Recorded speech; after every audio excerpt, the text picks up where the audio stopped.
Sir আপনি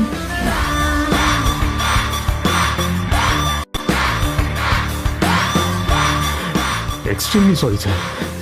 sir sir আপনি একটা ইনফর্ম করেননি কেন আমাকে?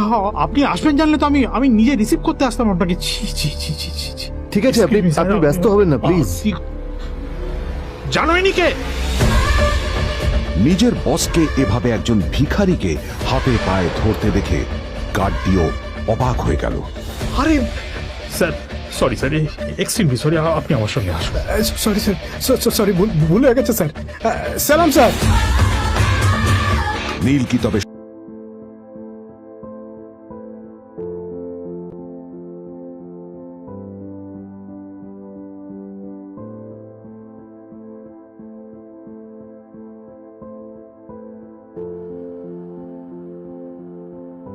আদ্রিতার চোখে নীল ছিল নিছকই একজন চাকর। সে সারাদিন আদ্রিতার ভাই ফরমাস খেটেও ওকে সন্তুষ্ট করতে পারত না।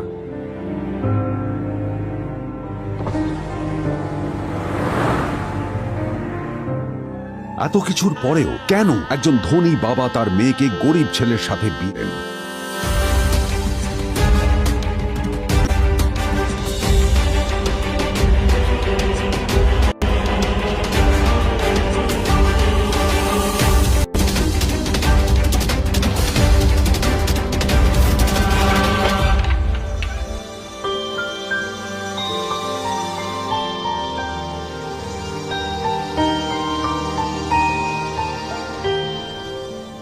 এবং তারপরে সেই মেয়েটি তার গরিব স্বামীর কাছ থেকে নতুন বছরে এমন একটা গিফট পেয়েছিল যে তার চক্ষু স্থির হওয়ার জোগাড় হয়েছিল।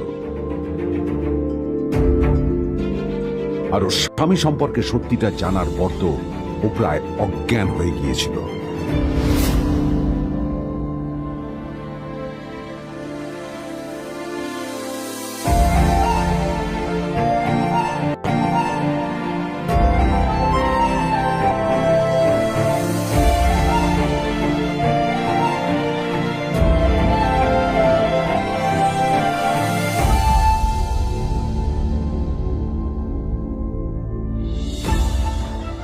আমার বাবা সবচেয়ে বড় ভুল করেছে তোমার মতো একটা গরিব ছেলের সাথে আমার বিয়ে দিয়ে। আমার সব বন্ধুদের স্বামীরা ওদের কত দামি দামি গিফট দেয়, আর তুমি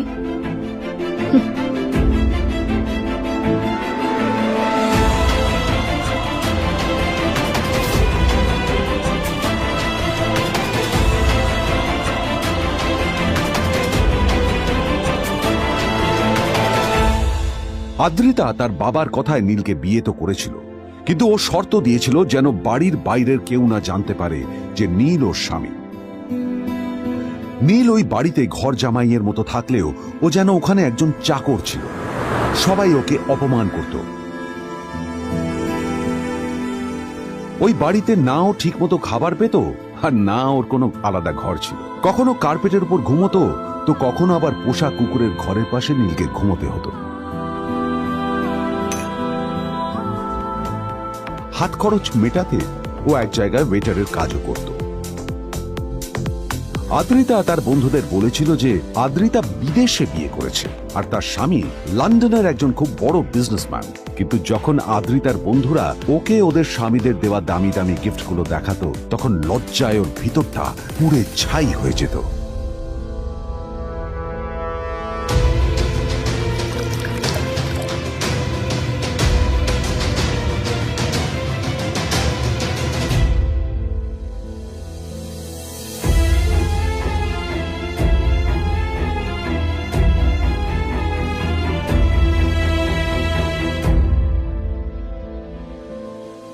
এই যে শোনো, নিউ ইয়ারে আমার একটা গিফট চাই তোমার থেকে। আর গিফট যেন দামি হয়, হ্যাঁ, মানে খুব দামি, কয়েক লাখ টাকা। ওকে? কয়েক লাখ টাকা? কিন্তু অদ্রিতা, এত টাকা আমি একসাথে কখনো দেখিনি। তোমাকে এত দামি গিফট আমি কি করে দেব? এটা তো তোমার বিয়ে করার আগে ভাবা উচিত ছিল। একজন পুরুষ মানুষ হয়ে নিজের স্ত্রীর এইটুকু ইচ্ছা তুমি পূরণ করতে পারবে না? স্ত্রীর এই কথাগুলো নীলকে আহত করে। নিঃশব্দে ওখান থেকে চলে যায় নীল।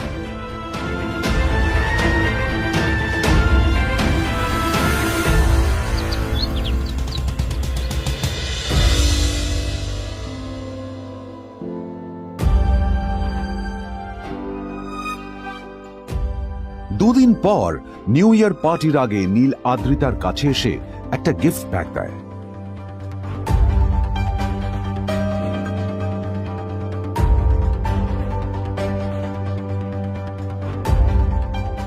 আদ্রিতা মুখ বেজার করে বাক্সটা খুলল, তবে তারপর বাক্সের ভেতরে গিফটটা দেখতেই ও চমকে গেল।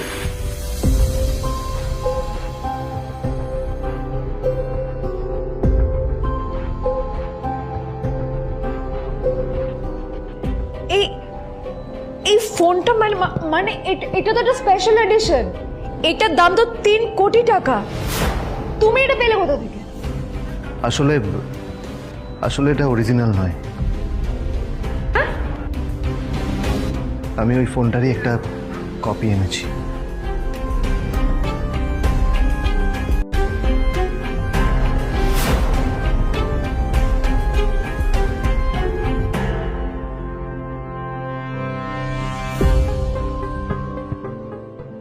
কিন্তু আদ্রিতার নীলের কথা একটু সন্দেহ হয়, কারণ ফোনটা দেখে একেবারেই আসল বলেই মনে হচ্ছিল। পরের দিনই আদ্রিতা ওই কোম্পানির শোরুমে গেল। এই ফোনটা একটু দেখুন না প্লিজ। ওয়াও, আচ্ছা ম্যাম, আপনি কি মিস্টার রয় চৌধুরীর বন্ধু? কে মিস্টার রয় চৌধুরী? ও আপনি কি ওই রয় চৌধুরী গ্রুপ অফ ইন্ডাস্ট্রিজের মালিকের কথা বলছেন? হ্যাঁ। না না, আমি ওনাকে চিনি না। আমি কেন, আমার মনে হয় কেউই ওনাকে চেনে না। বড় বড় মানুষেরাই ওনা দেখা পান না। আমিও কোনোদিন ওনাকে দেখিনি, কিন্তু সাডেনলি আপনি এই প্রশ্নটা করলেন কেন? অ্যাকচুয়ালি ম্যাম, আপনার হাতের এই ফোনটা আসলে এটা ফোনের স্পেশাল এডিশন। এই কাটিং, এই ডিজাইন, এই লোগো, এটা জাল করা ইজ নেক্সট টু ইম্পসিবল। আর গোটা ভারতে বিক্রি হওয়া এই ফোনের সেকেন্ড পিস এটা, যেটা মিস্টার রয় চৌধুরী কিনেছিলেন। সেজন্য জিজ্ঞেস করছি ম্যাম, আপনি এই ফোনটা কোথা থেকে পেলেন? তবে কি নীল মিস্টার রয় চৌধুরী, নাকি নীল এই ফোনটা চুরি করেছে? বেকার নীলের কাছেই কোটি টাকার ফোন কোথা থেকে এলো? নীলের সত্যিটা তাহলে কি? আর ও যদি সত্যি বড়লোক হয়ে থাকে, তবে ও নিজের শ্বশুর বাড়িতে খরচামাই হয়েই বা থাকে কেন? আদ্রিতা এসব কথাই মনে মনে ভাবছিল, তবে আদ্রিতার বিশ্বাস ছিল যে কোনো না কোনো মতলব করেই নীল এই ফোনটা আদ্রিতার জন্য নিয়ে এসেছিল। কিছুদিন পর আদ্রিতা সেই ফোনটার কথা ভুলে গেল। নীল সকাল সকাল ঘুরতে বেরিয়েছে বাইরে।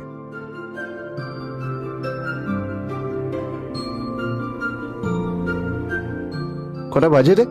আমার খুব লেট হয়ে গেছে, বুঝলি? তোরা খেল, ঠিক আছে? তোরা খেল, আমি আসছি।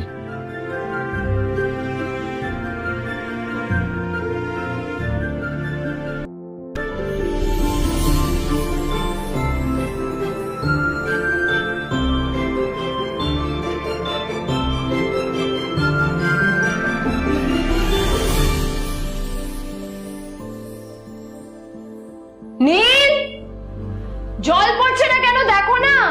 নীল, নীল, নীল কোথায় গেল? নীল,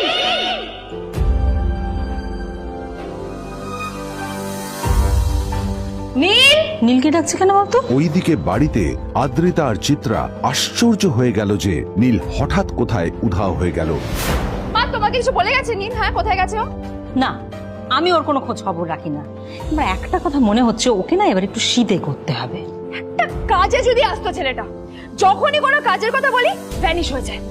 আমি ওকে বলেছিলাম R&B গোল্ড এন্ড ডায়মন্ড থেকে আমার সেটটা নিয়ে আসতে, আনেনি। আনেনি। আজকেও ভালো করে অফিসে নিয়ে যাব, ভ্যানিশ হয়ে গেল। কোথায় গেল কে জানে। আমার ভাগ্যে জুটেছে এরকম একটা ছেলে। এই যে তুমি, তুমি কেন বিয়েটা দিয়েছিলে আমাকে? এটা আবার কি বলছিস? আমার কি দোষ? দেখ, ওই অসভ্য ছেলেটার সাথে বিয়ে দিতে চাইনি। যা করেছে তোর বাবা করেছে, এটা আমার কোনো দোষ। তখনই হঠাৎ নীল সেখানে এসে উপস্থিত হলো, কিন্তু ও দুজনকে উপেক্ষা করে ভিতরে চলে যাওয়াই শ্রেয় মনে করল। এই যে লাট সাহেব ফিরলেন রাজকার্য করে। এদিকে এসো, তোমার ফাঁকিবাজির আলোচনাই এখানে চলছে। মা এসো। প্লিজ থাক, মা থাক, ভাল লাগছে না। এমনিতেই অফিসের জন্য আমার লেট হয়ে যাচ্ছে, আর বিজন আমার ওয়েটও করছে। বিজনের নাম শুনেই নীলের মুখটা ফ্যাকাশে হয়ে গেল। আদ্রিতা নীলকে উপেক্ষা করেই বলল, আরে যে এই ছেলেটার মতো আর একটা ফাঁকি বাজনা তুমি পাবে না। তুমি কেন দাঁড়িয়ে আছো? এই যে শোনো শোনো শোনো শোনো, দাঁড়িয়ে আছো কেন? তোমাকে আমি বলেছিলাম আর.এন. গোল্ড ডায়মন্ড তোমার সেটটা তুলেছো, তোলোনি তো। এইটা চাই না আমার। তুমি আমার সাথে অফিসে যাবে, ফেরার পথে তুমি সেটটা নিয়ে আসবে। তোমার জন্য সবসময় লেট হয়ে যাবে, তোমার জন্য বিরক্ত লাগে। আর ব্যাগটা নিয়ে ওর পেছন পেছন কোথায় যাচ্ছ? যা দিয়ে ওখানে রেখে এসো। নীল চিত্রার সাথে মাঝে মাঝে ঝগড়া করলেও তার স্ত্রী আদ্রিতার সাথে ও কখনো ঝগড়া করতো না। সত্য সব অপদার্থ।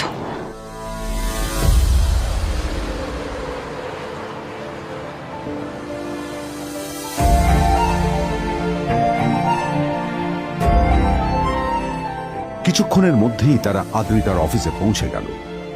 আদ্রিতা গাড়ি থেকে নামতে নামতে দেখলো যে তার কাছে অনেকগুলো ফাইল আছে। নীলের দিকে তাকিয়ে ওকেই ফাইলগুলো নিয়ে ভেতরে আসতে বলল। চলো, হাঁ করে দাঁড়িয়ে আছো কেন? ফাইলগুলো নিয়ে ভেতরে এসো।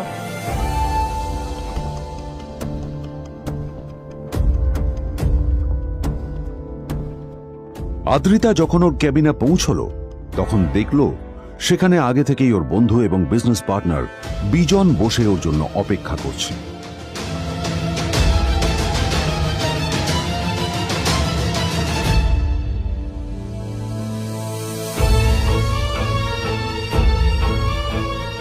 কোথায় ছিলে বলো? আমি 1 ঘন্টা ধরে তোমার জন্য এখানে ওয়েট করছি। এই লোকটার কি কোনো কাজকর্ম নেই? 1 ঘন্টা ধরে বসে আমার স্ত্রী আদ্রিতার জন্য অপেক্ষা করছে। সরি বিজন, আমি খুবই দুঃখিত যে বাড়ির কিছু লোকের জন্য না আমার সবসময় লেট হয়ে যায়।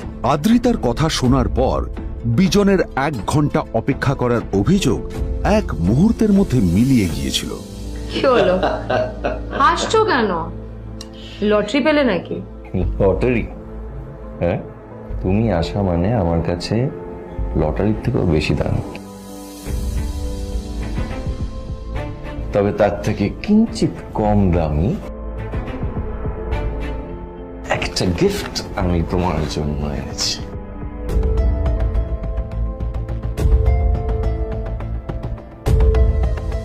This is a rare diamond necklace for you. এটা আমার জন্য? সত্যি? এই শহরে এটা খুঁজে পাওয়া খুব বিরল। Just like you. Like it? Thank you. You're welcome. Thank you for the gift. আসি তাহলে এখন।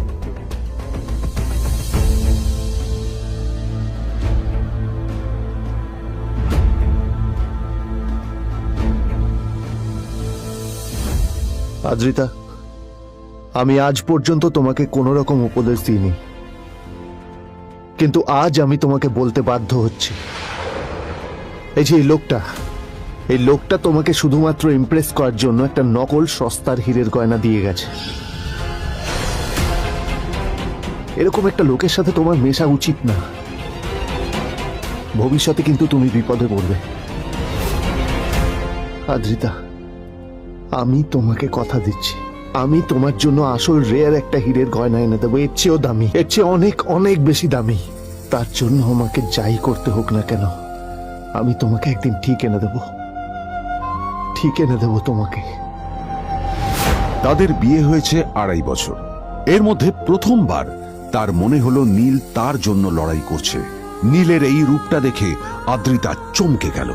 আজ প্রথমবারের মতো আদ্রিতার মনে প্রশ্ন এলো, নীলকে নিজের থেকে দূরে সরিয়ে রেখে আমি কি কোনো ভুল করছি? না না, এটা আমি কি ভাবছি? বিজন আমার বিজনেস পার্টনার, ও আমাদের মেইন ইনভেস্টর। নীলের এই অ্যাকশনের কারণে বিজন আমার কোম্পানি থেকে ব্যাক আউট করে গেলে কি হবে? না না না না না, নীলের জন্য আমি আমার এত বছরের পরিশ্রমকে জলে দিতে পারি না। আমার নীলকে নয়, আমার বিজনকে প্রয়োজন। এইসব ভাবতে ভাবতে আদ্রিতার নীলের ওপর রাগ হতে শুরু করে। আদ্রিতার রাগ তখন চরমে উঠে যায়। আজ প্রথমবার নীল আদ্রিতার সাথে খারাপ ব্যবহার করেছে। How dare you! তোমার এত বড় সাহস! হ্যাঁ, তোমাকে কে অধিকার দেয় বলো তো যে তুমি আমারই অফিসে দাঁড়িয়ে আমাকেই এতগুলো উল্টোপাল্টা কথা তুমি শোনালে? তোমাকে এখানে আনাই আমার ভুল হয়েছে। সবচেয়ে বড় ভুল হয়েছে। এবার চুপচাপ এখান থেকে বেরিয়ে যাও, right now. Get out. Neel আদ্রিতার এই কথার কোনো উত্তর দিল না। নীল জানতো যে ও যতই কথা বাড়াবে আদ্রিতা ততই বেশি রেগে যাবে।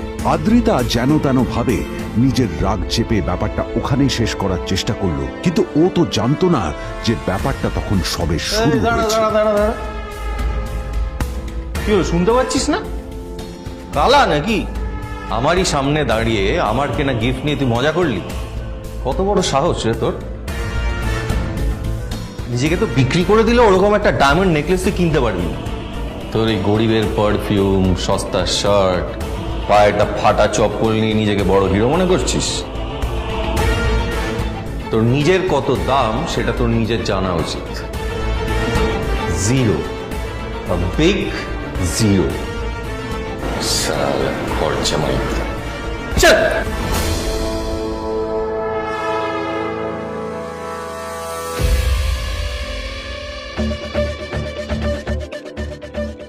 নীল তখনও ঝামেলা করার মেজাজ ছিল না, কিন্তু যখন কেউ অন্যের নীরবতা সুযোগ নিতে শুরু করে তখন কথা বলাটা প্রয়োজন। নীল আঙুল তুলে পেছনের দিকে ইশারা করে। প্রথম কথা, ওই যে ওখানে দাঁড়িয়ে আছে, ও আমার স্ত্রী।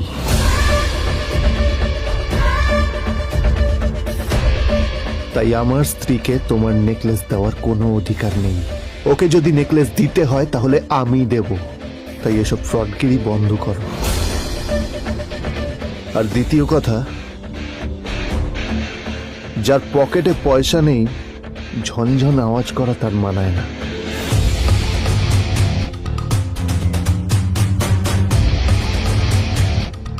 নীল বিজনকে তার সোয়াগ দেখিয়ে বেরিয়ে গেল।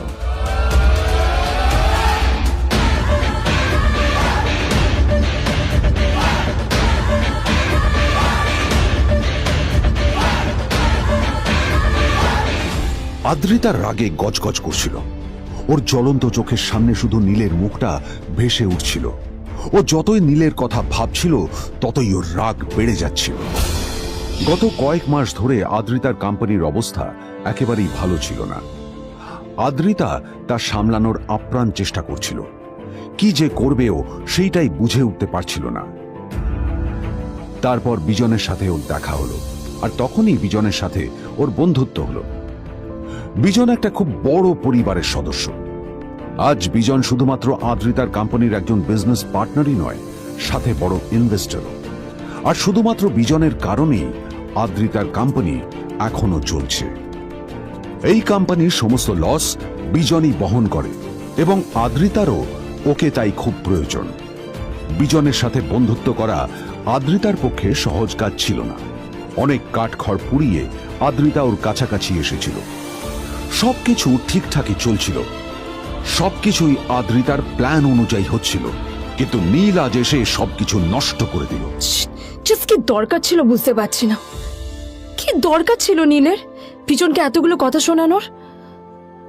এবার বিজন আমাকে টাকা দেবে কিনা সেটাও জানি না, আমার কোম্পানিতে ইনভেস্ট করতে চাইবে কিনা সেটাও বুঝতে পারছি না। কি করব?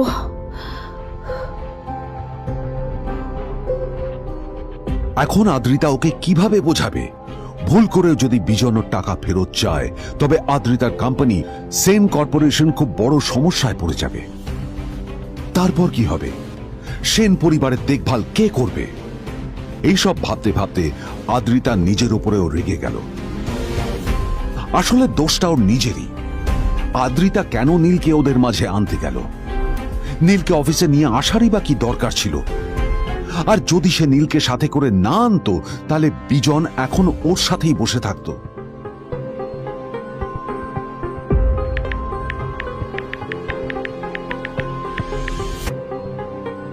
প্যামেলা, আমি মিটিংয়ে বেরোবো, আমার চেঞ্জটা একটু নিয়ে এসো প্লিজ। Thank you. আর অন্যদিকে সেন কর্পোরেশনের অফিস থেকে বেরিয়ে নীলের খুব ফুরফুরে লাগছিল। তখনই হঠাৎ ওর ফোনটা বেজে উঠল। ফোনটা ছিল মিস্টার রায় চৌধুরীর। তিনি ছিলেন শহরের সব থেকে বড় বিজনেসম্যান। হ্যাঁ মিস্টার রায় চৌধুরী, আমি আপনাকেই ফোন করতে যাচ্ছিলাম। আমি একজন বিশেষ লোককে লোকের সাথে তোমার একটা মিটিং ফিক্স করেছি। ওর অ্যাড্রেস আমি তোমাকে টেক্সট করে দিয়েছি। আমি চাই তুমি ওই লোকটার সাথে মিট করো। ঠিক আছে, আমি যে কোনো কারোর সাথে দেখা করতে পারি, কিন্তু তার জন্য আপনাকে আমার দুটো শর্ত মানতে হবে। প্রথমটা, আমার জন্য একটা রেয়ার হীরের নেকলেস আপনাকে জোগাড় করে আনতে হবে। আর দ্বিতীয়টা, আমি আপনাকে টেক্সট করছি, এটাও কিন্তু একই রকম জরুরি। এই দুটো কাজ আপনাকে যত তাড়াতাড়ি সম্ভব করে ফেলতে হবে আমার জন্য, ঠিক আছে? তোমার অ্যাকাউন্টে কিছু টাকা পাঠিয়েছি, কিছু জামা কাপড় কেন, যাতে তুমি ভদ্র সমাজে আসার যোগ্য হও, আর তোমাকে আমি স্বামীর পরিচয় দিতে লজ্জা না পাই। তোমার কারণে আমার পরিবার লজ্জা পাবে, আমি সেটা চাই না। যখনই দেখি তখনই তুমি ভিখিরির মতো ছেঁড়া ফাটা জামা কাপড় পরে থাকো। আসলে আদ্রিতার বাড়িতে আজ ফ্যামিলি ডিনার পার্টি ছিল, আর শেষবার নীলের জন্য ওকে অনেক ঝামেলা পোহাতে হয়েছিল। মেসেজ পড়ে নীল ফোনটা নিজের পকেটে রেখে রাস্তার ধারে গিয়ে একটা ট্যাক্সি থামানোর জন্য হাত বাড়িয়ে দিল। নীল ট্যাক্সি ধরে গোল্ডেন সিটি অ্যাভিনিউর দিকে বেরিয়ে পড়ল। গোল্ডেন সিটি অ্যাভিনিউ শুধু কলকাতারই নয়, এটা ছিল সারা পশ্চিমবঙ্গের সবচেয়ে বিলাসবহুল সোসাইটিগুলোর মধ্যে একটা। আসলে এই সেই জায়গা যেখানে মিস্টার রায়চৌধুরী আজ তার জন্য গোপন মিটিং ফিক্স করেছিলেন। কিন্তু নীল কার সাথে দেখা করতে যাচ্ছে এ সম্পর্কে ওর কোনো ধারণাই ছিল না। যখন নীল সেখানে পৌঁছলো, ফুলভিলার বাগানে বসে থাকা লোকটিকে দেখে রাগে নীলের রক্ত ফুটতে শুরু করলো। নীল ওখানে না দাঁড়িয়ে বেরিয়ে গেল। তখনই হঠাৎ একটা মেসেজ এলো। আসলে আজ আদ্রিতার ফ্যামিলি গ্যাদারিং এ যাওয়ার আগে নীলকে ওর হাই স্কুলের রিইউনিয়নেও যেতে হতো। গ্র্যাজুয়েশনের পর এত বছরে এই প্রথম নীল তার কোনো কলেজ বা স্কুলের রিইউনিয়নে যাচ্ছে। এতগুলো বছরে নীল তার কোনো বন্ধুর সাথেই দেখা করেনি। নীলের তার পুরনো সহপাঠীদের কথা মনে পড়তে লাগলো, যাদের সাথে ও স্কুলে মজা করত। আজ আবার ওদের সকলের সাথে নীলের দেখা হবে।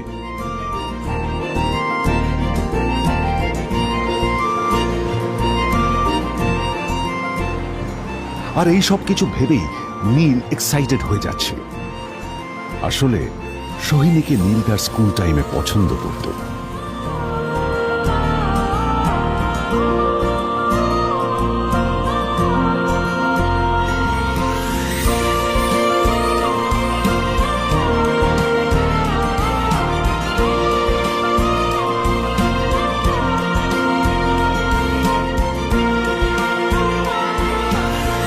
অন্যদিকে সেম কর্পোরেশনে ইনভেস্টরদের সঙ্গে আদ্রিতার মিটিং একেবারেই ভালো যায়নি। তাকে দেখে বেশ গম্ভীর মনে হচ্ছিল।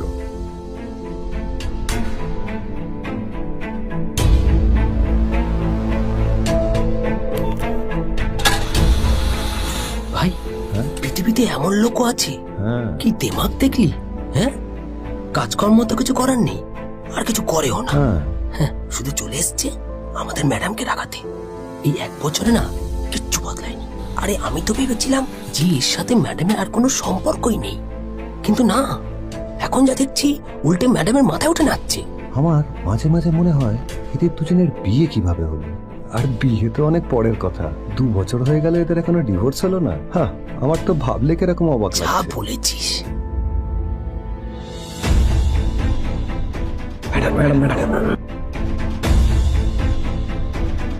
অফিসে চলতে থাকা এইসব কথা শুনে আদ্রিতার আরো রাগ হলো। আদ্রিতা ক্যাবিনে যাওয়ার পরে রাগকে নিয়ন্ত্রণ করা ওর পক্ষে আরো কঠিন হয়ে গেল। ও তখন বুঝতেই পারছিল না যে ওর রাগ কিভাবে নিয়ন্ত্রণ করবে। আদ্রিতা এটাও ভাবছিল যে নীলের জন্য ওকে আর কত অপমানিত হতে হবে। এসব ভাবতে ভাবতেই আদ্রিতার চোখ গেল ওর বাবার ছবিটার দিকে।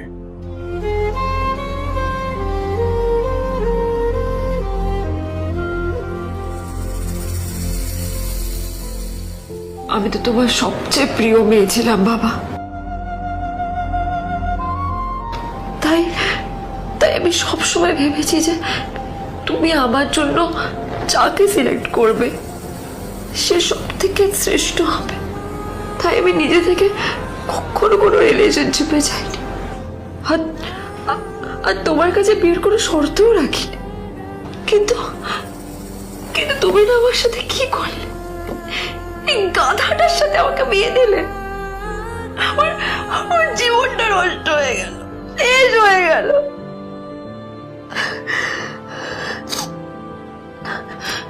আমি যদি একটু জানতাম যে ও ও কিছু করে না, ঘর চাপাই হয়ে থাকবে, এইসব কাজকর্ম করে, তাহলে আমি কোনোদিনই বিয়েতে রাজি হতাম না বাবা, কোনোদিন না, কোনোদিন।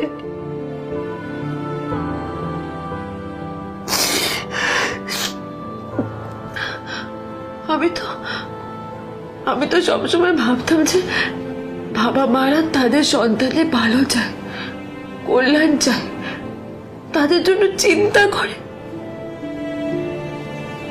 কিন্তু কিন্তু বাবা, তুমি আমার জন্য একটু চিন্তা করোনি।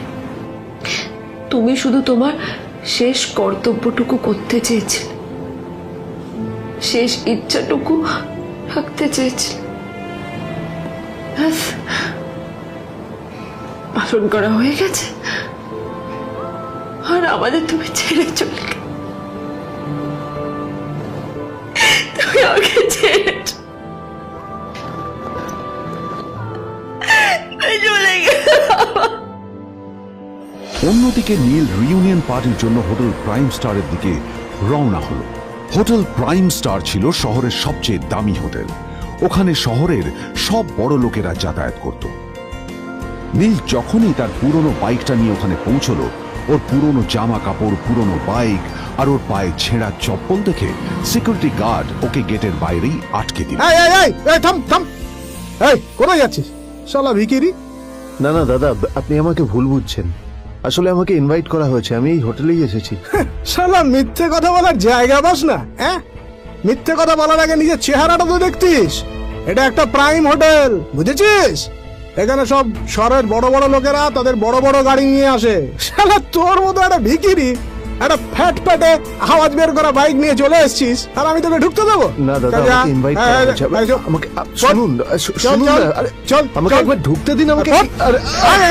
নীল পড়ে যেতেই একটা দামি গাড়ি ওখানে এসে দাঁড়ালো। এই গাড়িটি আর অন্য কারো নয়, হোটেল প্রাইমের মালিক মিস্টার খান্নার ছিল। কি হচ্ছে কি এটা? হোটেলের গেটের সামনে এসব এসব ক্যাশ চলছে এখানে। হোটেলের বদনাম হবে না এতে? স্যার দেখুন না, এই যে ভিকিরিটা হোটেলে ঢুকতে যাচ্ছে, আমি বারণ করছি, শুনছে না স্যার। শালা, আপনি কি করতে আছেন? কে কি হচ্ছে দেখি দেখি কে? মিস্টার খান্না তার চশমা খুলে নীলের দিকে দেখলেন, আর ওনার মুখটা হাঁ হয়ে গেল।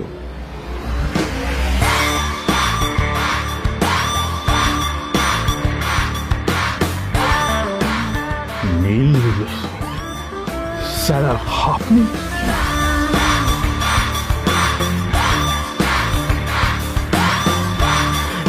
Extremely sorry sir. Sir sir, আপনি একটা ইনফর্ম করেননি কেন আমাকে? আপনি আসবেন জানলে তো আমি নিজে রিসিভ করতে আসতাম আপনাকে। ছি ছি ছি ছি ছি ছি। ঠিক আছে, আপনি ব্যস্ত হবেন না প্লিজ। জানোইনি কে? নিজের বসকে এভাবে একজন ভিখারিকে হাতে পায়ে ধরতে দেখে গার্ডটিও অবাক হয়ে গেল। আরে sir, sorry sir, extremely sorry. আপনি আমার সঙ্গে আসুন। সরি স্যার, সরি, ভুল হয়ে গেছে স্যার। সালাম স্যার। নীল কি তবে সত্যিই একজন খুব